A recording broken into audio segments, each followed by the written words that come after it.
Hello students, this is last part of South Asia and the contemporary world. इस part में हम discuss करेंगे मालदीव्स के बारे में। इसके अलावा पाकिस्तान, नेपाल, बांग्लादेश, श्रीलंका के बारे में हम ऑलरेडी डिस्कस कर चुके हैं। ठीक स्टूडेंट, अब हम बात करते हैं मालदीव्स के बारे में। मालदीव के बारे में डिस्कस करने से पहले इसकी थोड़ी एक स्ट्रेटेजिक जो लोकेशन है उसके बारे में थोड़ा देख लेते हैं कि ये क्यों इम्पोर्टेंट है। छोटा सा देश है, बहुत सारे आइलैंड हमको यहाँ पर देखने को मिलेंगे और तो इसकी इम्पोर्टेंस किस वजह से है ये थोड़ा देख लेते हैं हम। देखिए ये है ये एक सैटेलाइट इमेज है। ये इंडिया है,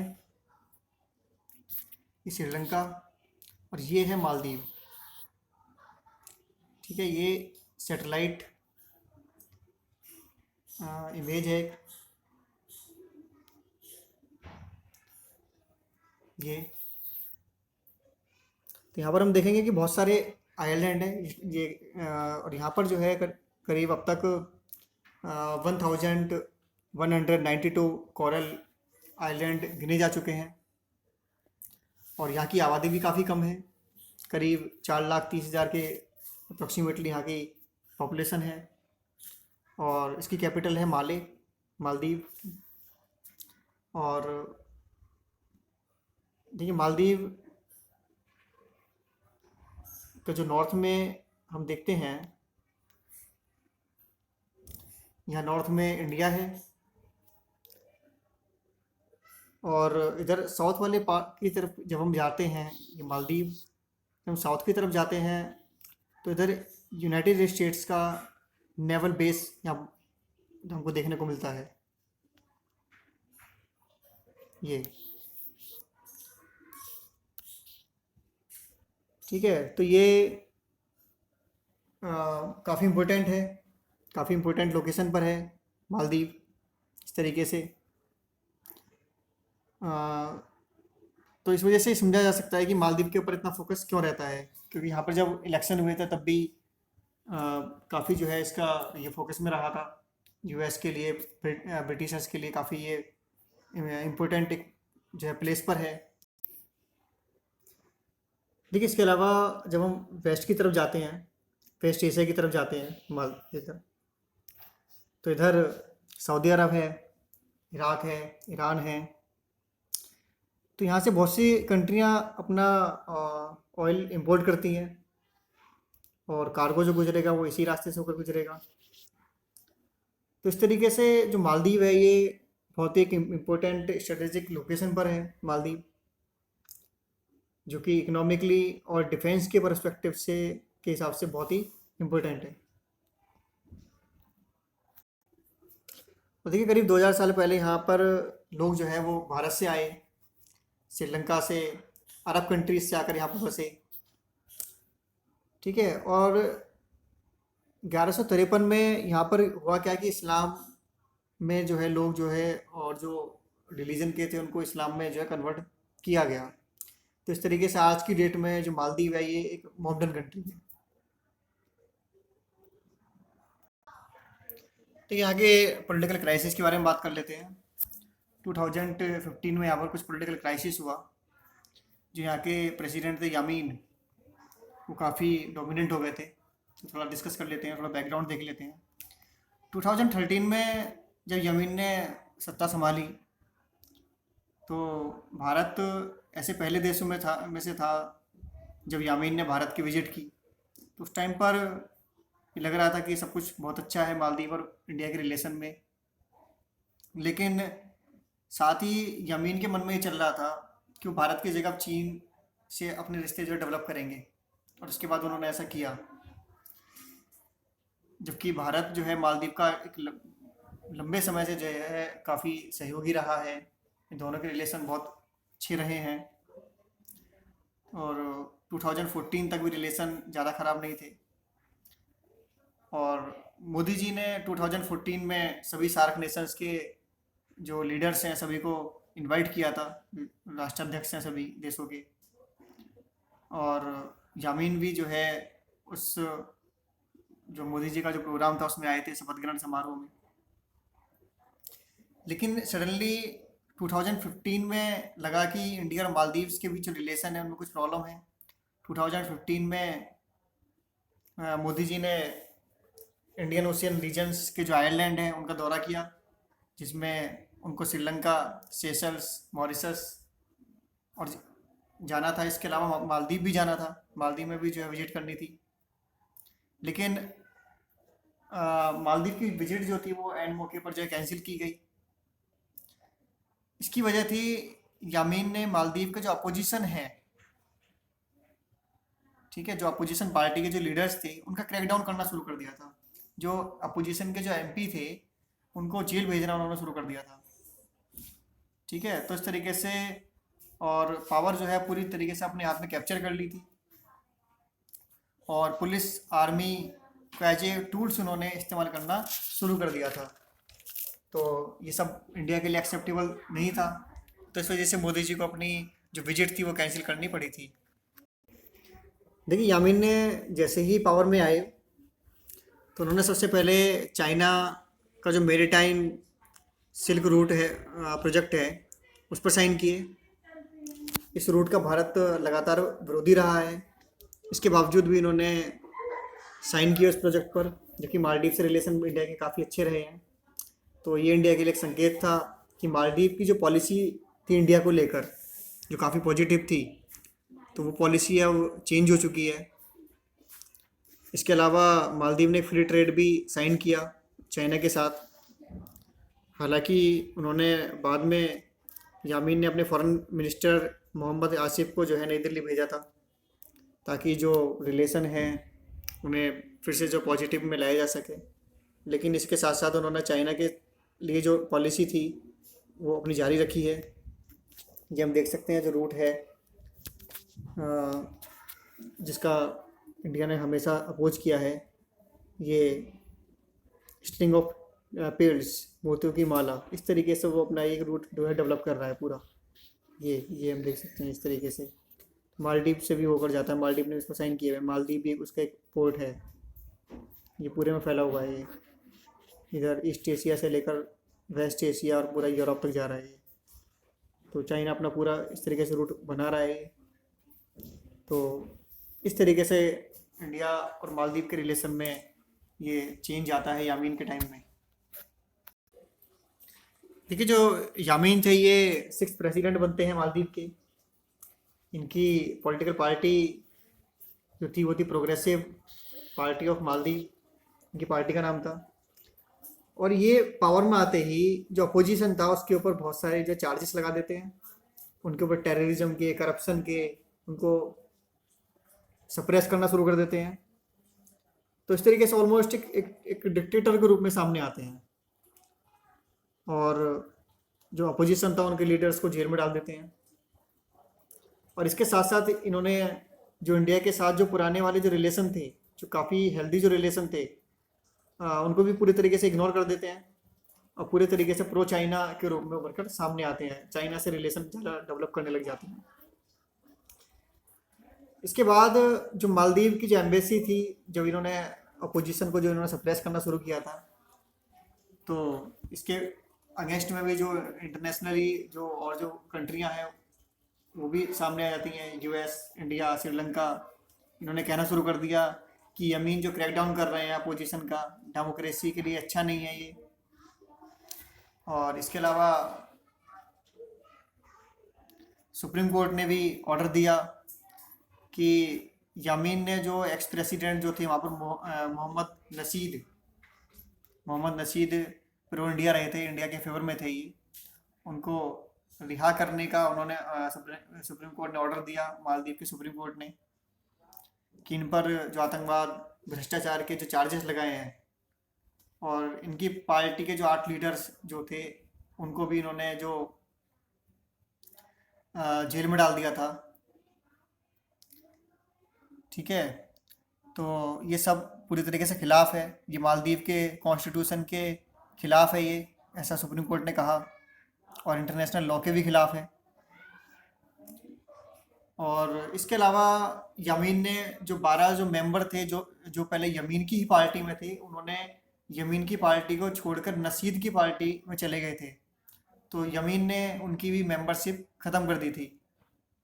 तो सुप्रीम कोर्ट ने ये भी ऑर्डर दिया कि यमीन इस तरीके से उनकी मेंबरशिप रद्द नहीं कर सकते हैं। ठीक है। और उन जो 12 जो एमपी थे जिन्होंने नसीर की पार्टी को ज्वाइन कर लिया था, उनकी मेंबरशिप को भी सुप्रीम कोर्ट रीइंस्टेट करने का ऑर्डर देता है कि उनको फिर से बहाल करो। तो अब यहाँ पर यमीन के लिए दिक्कत ये थी कि अगर 12 मेंबर को अगर ये बहाल कर देते, ठीक है, तो इससे इनकी मेजोरिटी ख़त्म हो जाती। इनको ये इस बात का खतरा था, और इससे नसीद की पार्टी जो है वो मेजोरिटी में आ जाती। तो इस तरीके से ये जो सुप्रीम कोर्ट का ऑर्डर जो आया था 2015 में, ये सरकार को प्रभावित करने वाला था, यमीन की सरकार को बदलने वाला एक ऑर्डर था ये। तो इस तरीके से ये सत्ता को समीकरण बदलने वाला ऑर्डर था। तो इस तरीके से यमीन ने इस ऑर्डर को मानने से मना कर दिया सुप्रीम कोर्ट के।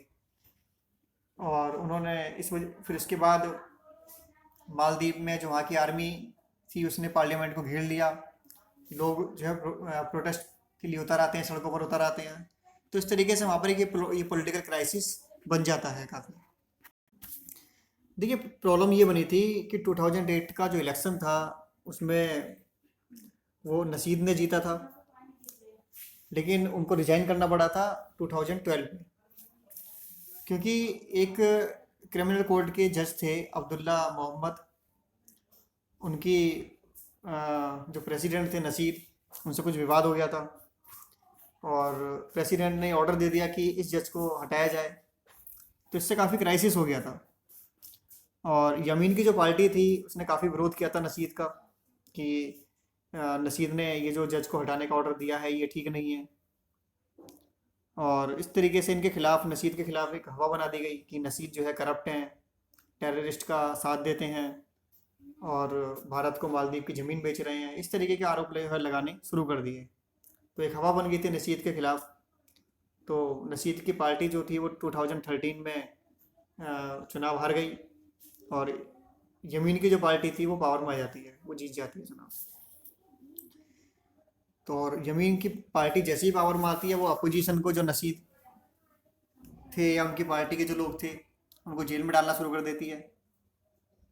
तो यहाँ जो वेस्टर्न कंट्रीज़ थी वो भारत का हालांकि विरोध नहीं कर रहे थे। भारत ने, वेस्टर्न कंट्रीज़ ने नसीद का कभी विरोध नहीं किया। इवन नसीद भी अपने टाइम में, जैसे उन्होंने जज को हटाया था, तो वो भी पावर का मिसयूज कर रहे थे। अब यमीन ने सुप्रीम कोर्ट के ऑर्डर को मानने से साफ मना कर दिया। अब जो ये सुप्रीम कोर्ट का ऑर्डर आया था 2015 में, उसको मानने से साफ मना कर दिया यमीन ने। और 2 पुलिस चीफ जो थे उन पर भी हमला किया, उन पर भी हवाई फायरिंग की, और मीडिया पर भी सेंसरशिप लगा देते हैं। और जो यमीन को जो क्रिटिसाइज़ कर रहे थे, तो इस तरीके से यूएस, श्रीलंका की एम्बेसी इनका काफ़ी विरोध करती हैं यमीन का। देखिए, इंडिया ने और यूएस ने कहा कि यमीन को सुप्रीम कोर्ट का जो भी ऑर्डर है वो फॉलो करना चाहिए, लेकिन यमीन ने साफ मना कर दिया, इग्नोर कर दिया इस बात को। और उन्होंने जो मालदीव की जो फोर्स थी उसका सहारा लेते हुए ये कहा कि जो भी व्यक्ति सरकार के खिलाफ जो प्रोटेस्ट करता हुआ पाया जाएगा, उसके खिलाफ मालदीव की जो फोर्स है MNDF, वो सख्त से सख्त एक्शन लेगी। तो इस तरीके से जो यमीन थे पूरी तरीके से डोमिनेशन वाली स्थिति में आ जाते हैं, और यहाँ पर ये बड़ा एक क्राइसिस बन जाता है मालदीव के लिए।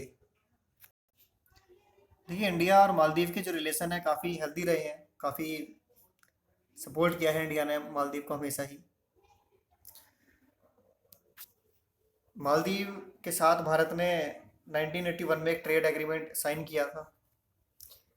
इसके अलावा नवंबर 1988 में जब श्रीलंका के कुछ जो तमिल जो ऑर्गेनाइजेशन था, जिसके बारे में बात कर चुके हैं, जब उन्होंने मालदीव के ऊपर अटैक किया, तो मालदीव की रिक्वेस्ट पर भारत ने तुरंत ही अपनी इंडियन एयरफोर्स, नेवी भेजकर मालदीव की हेल्प की थी।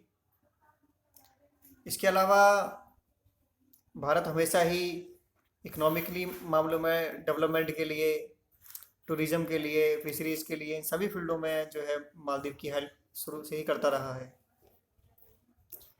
इसके अलावा भारत हमेशा ही हेल्प के लिए खड़ा रहा है मालदीव की। जब भी मालदीव को हेल्प की ज़रूरत पड़ी वो सबसे पहले आगे आया। 2004 में जब मालदीव में सुनामी आई तो भारत ने 10 करोड़ का पैकेज मालदीव को दिया। इसके अलावा डिजास्टर मैनेजमेंट की फोर्स जो भारत से गई मालदीव और वहाँ पर मालदीव के लोगों की हेल्प की। तो इस तरीके से काफ़ी हेल्पफुल रहा है मालदीव के लिए भारत। देखिए, इसके अलावा जो मालदीव की कैपिटल है माले, उसमें इंदिरा गांधी मेमोरियल हॉस्पिटल है। इसके लिए फंडिंग जो है इंडिया ही देता है। इसके अलावा ट्रेनिंग सेंटर है, मालदीव डिफेंस फोर्स, इसके लिए भी जो फंड है वो भारत से ही जाता है। इसके अलावा पुलिस एकेडमी है, मालदीव पुलिस एकेडमी, इसको भी असिस्टेंस देता है भारत। इसके अलावा अगर मालदीव के लोगों को इंडिया आना हो मेडिकल ट्रीटमेंट के लिए तो फ्री वीज़ा की फैसिलिटी है। तो इस तरीके से अगर भारत और चाइना का अगर हम कंपेयर करें तो 2011 तक चाइना की मालदीव में एम्बेसी तक नहीं थी। लेकिन यामीन की सरकार जैसे ही आती है पावर में तो पुरानी जो हिस्ट्री थी हमारी, जो इतनी पॉजिटिव रिलेशन थे, जो उन सबको साइड कर दिया जाता है, उन सबको इग्नोर कर दिया जाता है और चाइना जो है फ्री ट्रेड साइन करता है